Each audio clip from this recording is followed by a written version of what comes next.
குட்டி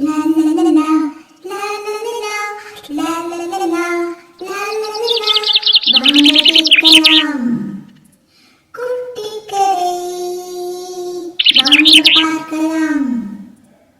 குட்டி கரை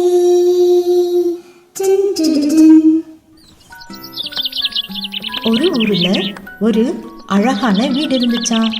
அந்த வீட்டில் ஒரு அப்பா, அம்மா, ஒரு குட்டி பையன் வாழ்ந்துட்டு இருந்தாங்களாம்.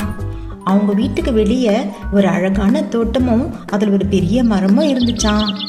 அந்த மரம் பறவைகளுக்கு வீடாகவும் மனிதர்களுக்கு நிழலாகவும் இருந்துச்சாம். ஒரு நாள் அவங்க வீட்டு வழியே ஒரு குட்டி பையன் சென்று கொண்டிருந்தானாம்.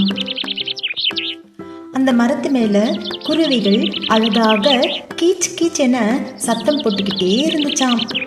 திடீரென ஒரு பையன் அந்த குருவி மேல ஒரு பெரிய கல்லெடுத்து போட்டானாம். அந்த கல்லு குருவி மேல படவே இல்லையாம்.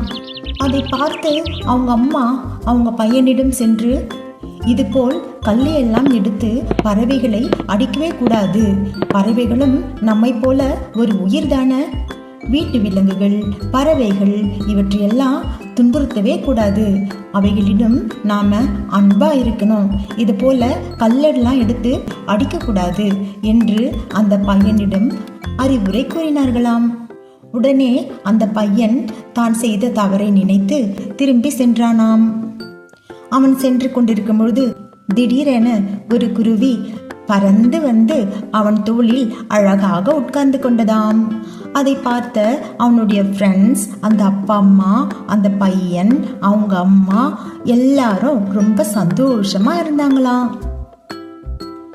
இந்த கதை உங்களுக்கு என்ன கருத்து சொல்லுது? இந்த கதையோட கருத்து உங்களுக்கு தெரியுதா? இந்த கதையோட கருத்து, எந்த உயிர்களையும் நாம துன்புறுத்தவே கூடாது.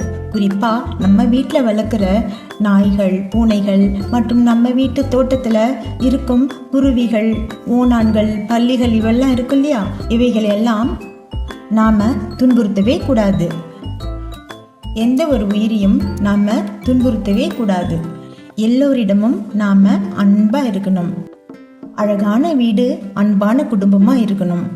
எல்லோரிடமும் நாம அன்பை தான் காட்டணும், அன்பாகத்தான் இருக்கணும். அவற்றை நாம் பழகிக்கொள்ள வேண்டும். இந்த கதை உங்களுக்கு பிடிச்சிருக்கா? ஃப்ரெண்ட்ஸ், மறக்காம லைக் பண்ணுங்க, சப்ஸ்கிரைப் பண்ணுங்க. நாளைக்கு மீண்டும் சந்திக்கலாம்.